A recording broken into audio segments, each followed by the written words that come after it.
यहाँ की एक एक तस्वीर उन नेताओं से चीख चीख कर सवाल पूछ रही है जो बाबा साहब के नाम पर राजनीति तो करते हैं, लेकिन हकीकत में बाबा साहब के सिद्धांतों और उनकी निशानियों की परवाह नहीं करते। अब जरा एक कोने में पड़े धूल से सने हुए इस टाइपराइटर को देखिए। बाबा साहब ने दिन रात बैठकर इसी टाइपराइटर से देश का संविधान लिखा। टाइपराइटर के ऊपर भी ये लिखा हुआ है 1950 से लेकर आज तक संविधान में 98 बदलाव हुए, लेकिन इस टाइपराइटर की हालत में कोई बदलाव नहीं। तब भी नजरअंदाज था, आज भी नजरअंदाज है।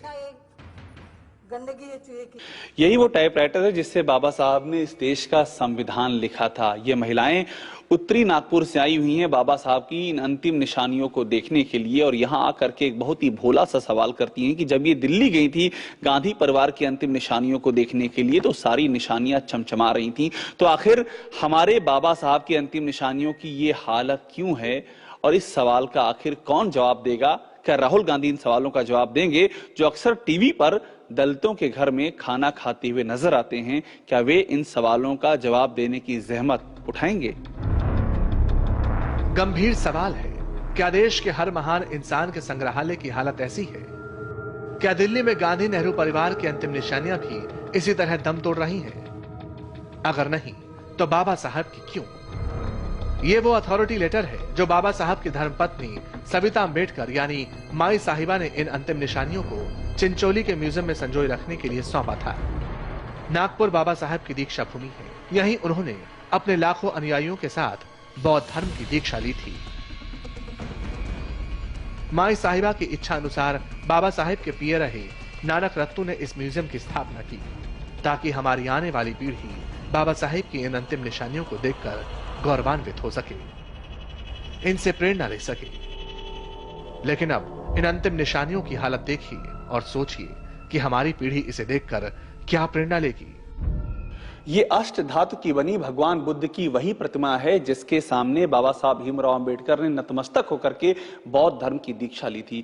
इसको देखिए, ये खुले में पड़ी हुई है, धूल और गर्द की परत इसके ऊपर जम रही है। इसको देखिए और नतमस्तक होइए उन राजनीतिक पार्टियों के सामने जो दिल्ली से लेकर के और उसके बाद कन्याकुमारी तक बाबा साहब के नाम पर उनके अनुयायियों के वोट खाती हैं और उनकी अंतिम निशानियों की ओर कभी पलट करके भी नहीं देखती हैं। इस संग्रहालय में रखे कपड़े ही नहीं, बाबा साहेब की हर चीज सड़ रही है। चाहे वो यह तस्वीर हो, रोजाना इस्तेमाल में आने वाला सामान, ये टोपी, ये छतरी, लेकिन बावजूद इसके ये संग्रहालय गुमनामी में एक दिन हमेशा हमेशा के लिए नष्ट हो जाने की अपनी नियति का इंतजार कर रहा है। इंडिया गवर्नमेंट को, महाराष्ट्र गवर्नमेंट को हमने कितनी बार लिखा, उसके बाद में लिखने के बाद में भी उन पर किसी तरह का जवाब नहीं आता है सर। जैसे कि महाराष्ट्र गवर्नमेंट ने यहाँ पे 40 करोड़ रुपए मंजूर करके रखे हैं, जैसे कि केमिकल ट्रीटमेंट हो गया, यहाँ की कंपाउंड वाल है, ऑडिटोरियम है। तो हमारा कहना था कि कम से कम बाबा साहब की चीजें सलामत रहे। म्यूजियम में हमारी आंखों के सामने एक के बाद एक कई लोग बाबा साहब की अंतिम निशानियों के दर्शन के लिए आते रहे। कभी महिलाएं, कभी छात्राएं, कभी स्थानीय नागरिक, लेकिन अपने राष्ट्र नायक की अंतिम निशानियों की इस दुर्दशा को देखकर सभी की आंखें दुख से भर जाती थीं। जो हमारी आगे आने वाली पीढ़ी है, जो बाबा साहब को ज्यादा जानती नहीं, जो सिर्फ किताबों में जानती है, फोटो में देखा है, तो उनके लिए कोई चीज बचेगी नहीं अगले 10 सालों के अंदर, ऐसे दिख रहा है। बहुत खराब परिस्थिति यहाँ पे दिख रही है हमको। हम यहाँ पे आए हैं विजिट करने के लिए। अगर हम हमारे जनरेशन में अगर ऐसी स्थिति है तो न जाने हमारी आने वाली पीढ़ी में क्या कुछ बचेगा कि नहीं बचेगा। मैंने गवर्नमेंट बाबा साहब अम्बेडकर की बहुत सारी तस्वीरें देखी है। आज इस पे बहुत सारे ऐसे ये दिख रहे हैं, ये इसकी हालत बहुत ही गंभीर दिख रही है मुझे। केंद्र से लेकर महाराष्ट्र की सरकार तक बाबा साहेब की इन अंतिम निशानियों की दुर्दशा से पूरी तरह वाकिफ है, फिर भी हाथ पर हाथ धरे बैठी है।